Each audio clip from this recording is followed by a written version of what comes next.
So we hit the road from Louisville, Kentucky, heading north through the rolling hills and the endless ramps and a tunnel that is the just passing through vision of Cincinnati, just off I-71. A towering billboard caught our eye, the 10 Commandments on one side and Hell is Real on the other. Wild. But we had a mission: explore Akron's vinyl scene, riding the so-called vinyl highway, West Market Street.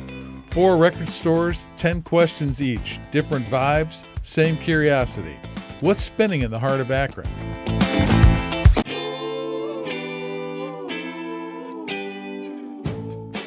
Do I have to just pick one?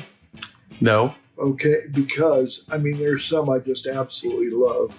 One of the first ones that comes to mind is Phil Keggy doing We Can Work It Out, which is exceptional.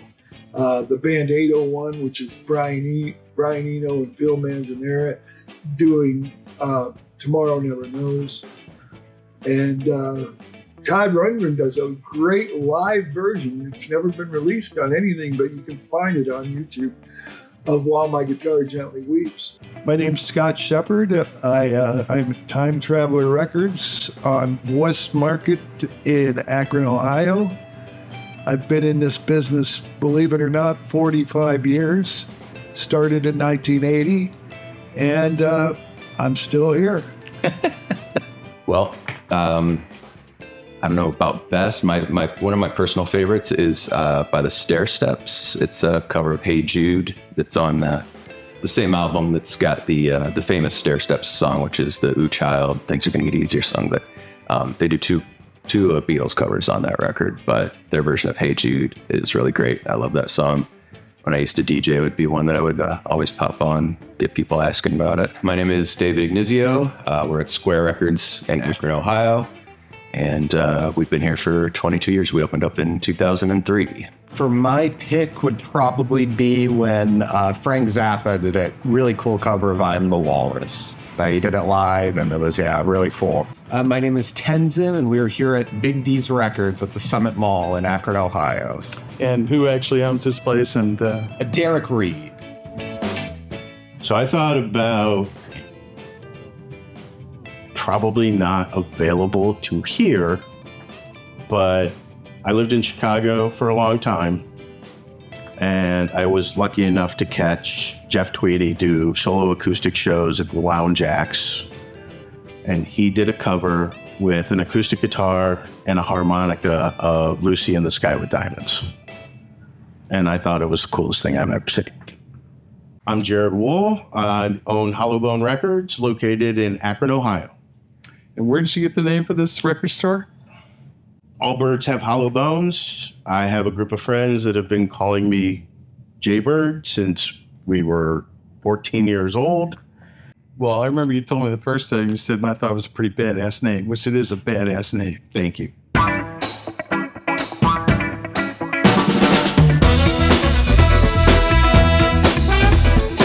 Wasn't necessarily this year, but she did just put out a new album, so I'm going to cheat a little bit on this. But it's an artist named Jenny Habal, who is I know she's Scandinavian. I can't remember what country she comes from, but she's put out a handful of albums over the years. I really love her stuff, and she always kind of gets overlooked. I guess she would be considered like, I don't know what the kids call dream pop nowadays, or art pop or whatever, but she's also a writer, so her lyrics are very interesting, and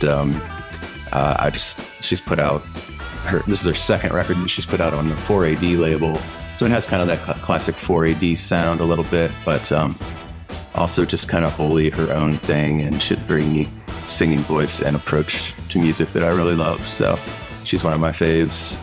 She just put out a new record 2 weeks ago, so I'll go with her. A guy named Jocko Gardner.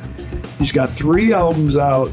Actually, the first one came out in 2013, the second one 2015, and the third one 2017. And I guess he's done, because I never even heard of him. They didn't sell, obviously.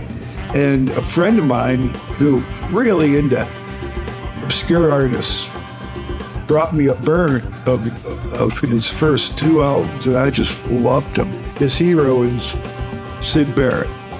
Okay. And one of the reviewers that I read in one of the English magazines said he's a perfect mix between the Zombies and the Left Bank, which is also high praise. Lefty soul connection. Kind of a funk, soul, jazz outfit. Been listening to a lot of that kind of stuff. I'm a big fan of the new Master Sounds, and I've been checking out some other stuff along those lines, and I found them, and it's some really cool stuff. There's a new guy that's been out. I think he just put out his first album. His name is Daryl Johns, and he's kind of poppy fusion, some like indie rock in there. It's a great blend of stuff. He just put out his debut album just this past October, which I've been really getting into his stuff. Yeah. Cool.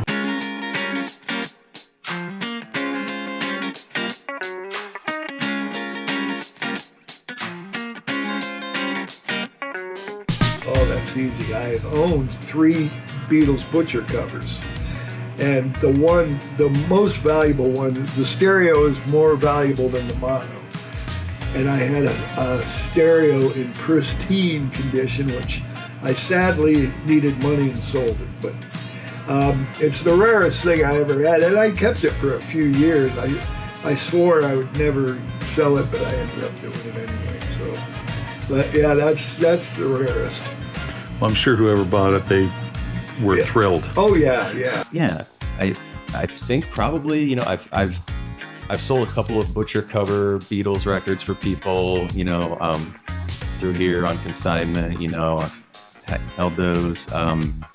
Maybe I also have, in my collection, I have a mono promo of the first 13th Floor Elevators record. That is kind of like just a beautiful stone mix, kind of untouched. I feel like it was sent out to a reviewer or a radio station back in the 60s and nobody ever even cracked it open. It's like that nice, and that's kind of my most cherished possession, I guess, as far as records go, because it looks like absolutely brand new, but it's just great copy of that record. Well, a sub question of this question: what's like the most Grail record you ever found that you were so thrilled to buy? Yeah, it happens a lot, I guess. A lot of stuff will come through the door that like, wow, I can't believe that just walked in or whatever. But there's it's kind of a heavier psych band from the 70s from just east of here. I think they were from Youngstown or just outside of Youngstown, a band called Morley Gray. They put out a record, I think it's like 71, called The Only Truth. That's just like a really good, again, another kind of heavy psych record. But that was one that just also just sort of walked in the door one day, and I was more than happy to plop down for that record. Just last year, I got a copy. It was a Christmas gift. It was a very limited album called Yin Yang by a band Makeout Videotape, and they only made maybe 1,200 of them. So, and they're not that well known of a band, but I know that one's been going up a lot. I do have an OG copy, Terahau pressing of Kiss's first record, the very first Kiss, without kissing time on it, obviously. And it's in gorgeous condition, except the guy I got that collection off of had a lot of promos that had cut corners. So it's got a cut corner. But if it didn't, it's a pretty pricey album.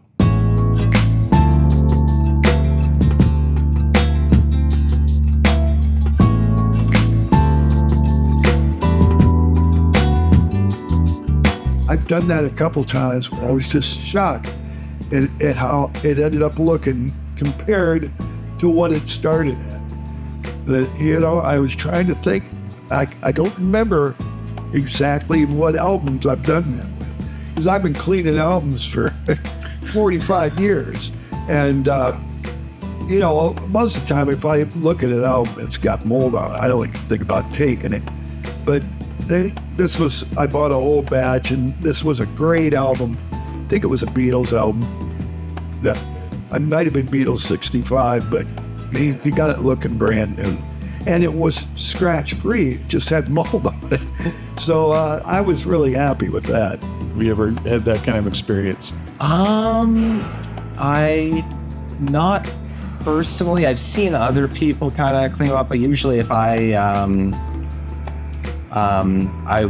haven't rarely done any kind of maintenance or anything like that. I'll usually just spin it to all the dirt and all that kind of adds to it. Well, years ago, I invested in a flattening machine. So we restore some heavily warped records pretty often here. But to like a truly damaged record, anything I could tell a great story on, I don't think I have a wonderful answer for you.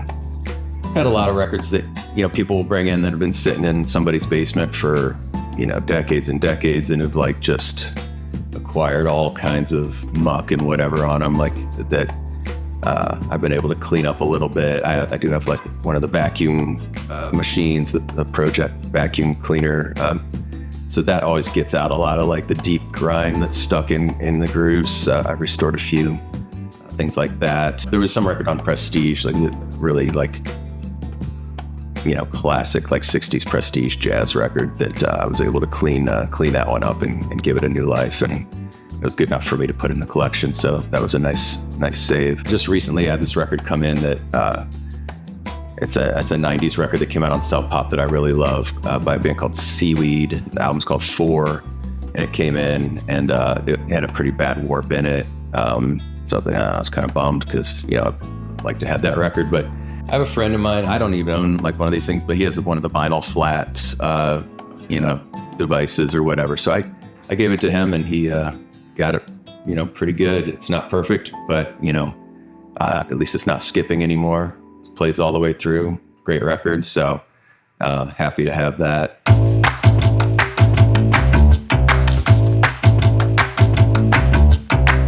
Boy, I've thought a lot about that. I've turned so many people on to Kate Bush because I liked her in the very beginning when no one had heard of her. And I just, I was working at a record theater in Southland, and a Capitol rep came in and he gave us the new album, which wasn't even out in the States yet. He said, "This is coming out. It's going to be huge. She's huge in England already, and this is going to be huge." So he said, please feel free to play as much as you want. And so there were 5 of us working there, and I was the only one that loved it. People were making fun of her voice, but I loved it. There was something about it right away that I just loved. So I turned so many people onto her. And, people have, even years later have called me to thank me or stopped in. Say, "I can't believe, you turned me on to Kate Bush. She's one of my favorites. Now my kids listen to her. Both my daughters love her." And it's just so weird. I never really tried to push my taste on my kids because I thought, I don't want to be that kind of dad. I want them to know I love music, and we listen to it in the car all the time.